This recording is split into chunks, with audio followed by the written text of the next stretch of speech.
S மக்களே, லைவில் என்ன நடந்ததுன்னு பார்க்கலாமா? கேப்டன்சி டாஸ்க் வரப்போகுது. நம்ம எல்லாரும் ஆவலாக எதிர்பார்த்துட்டு இருந்தது. இதில் ஒரு சின்ன ட்விஸ்ட் வச்சுருக்காங்க. அதாவது இந்த வாரம் கேப்டன் ஆகிட்டாங்க அப்படின்னா அவங்க அடுத்த வாரம் கேப்டன்சி டாஸ்கில் பங்கு பெறலாம். அதாவது பங்கு பெறலாம், ஜெயிக்க முடியாது, பங்கு பெறலாம். அதே மாதிரி ஒரே ஆள் முதல்ல இருந்து வரிசையாக கேப்டன்சி டாஸ்கில் ஜெயிச்சிட்டே வந்தாங்கன்னா அவங்களுக்கு கடைசி வரைக்கும் நாமினேஷனே கிடையாது. அது நடக்காது, பட் அப்படி ஒரு ஆப்ஷன் கொடுத்துருக்காங்க. இதில் டாஸ்க் லெட்டர் படிக்கிறதுக்கு முதல்ல கமருதீன் உள்ளே போனார். திரும்பி படித்தார். அவருக்கு ஒன்றும் புரியல போல் இருக்குது. பட் அதை ஒத்துக்கிறதுல அவருக்கு என்ன ப்ரெஷியஸ் ப்ராப்ளம் அப்படிங்கிறது நம்மளுக்கு புரியல.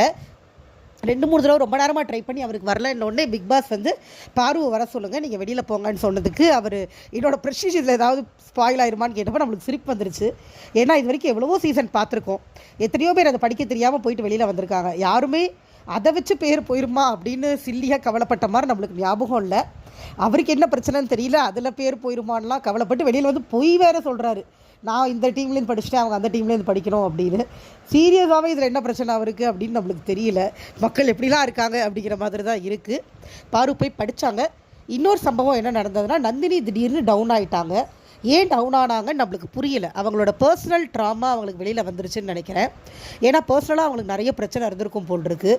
அந்த ட்ராமாலாம் வெளியில் இங்கே இருக்கிறவங்களோட அடாப்ட் ஆக முடியல, மைண்ட் வேற எங்கேயும் போயிடுச்சுன்னு சொல்லி திடீர்னு ரொம்ப அழ ஆரம்பிச்சிட்டாங்க. உள்ளுக்குள்ளே ஒரு பக்கம் பார்வதி டாஸ்க் லெட்டர் படிக்க, வெளியில் ஒரு பக்கமாக நந்தினி போய் உட்காந்து அழ ஆரம்பிச்சிட்டாங்க. நந்தினிக்கு கனியும் ஆதிராவும் போய் ஆறுதல் சொன்னாங்க. பிரவீன்ராஜ் சொல்ல ட்ரை பண்ணார், பட் அவரோட பேச்சு பெருசாக எடுப்படல. அவர் தொந்தரவு பண்ணல, அந்த இடத்துல டீசெண்டாக நடந்துக்கிட்டாரு. பாராட்டுக்கள். அவங்களுக்கு தண்ணி கொடுத்து கனியும் ஆதிராவும் உட்காந்து ரொம்ப சமாதானம் பண்ணாங்க.